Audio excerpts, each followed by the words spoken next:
Gerai. Taigi, vaikučiai, baigėsi konkursas ir jūsų laukia pati maloniausia dalis, tai apdovanojimai. Bet pirmiausia, turbūt suteiksim žodį vadoviai.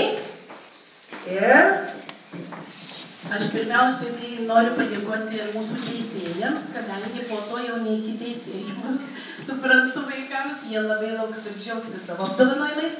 Tai noriu padėkoti vaikai jums, kad atėjote ir pagelbėjot. Man labai smagu, kai užauga, tuoj nedirbti nereikės, galėsit už mane pagelbėti.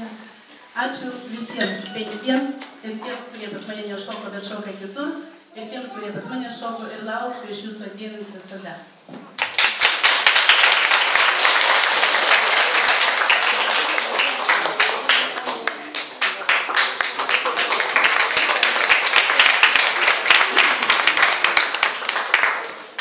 Pažadėjau jūsų įrašą, jūs labai gražiai šokot.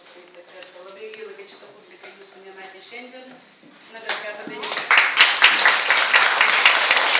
na, taugi vaikučiai.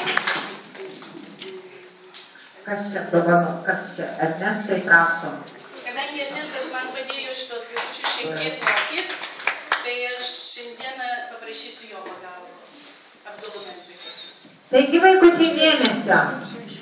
Trečiąją vietą užėmė pora numeris 6, Martynas ir Karina. Prašom.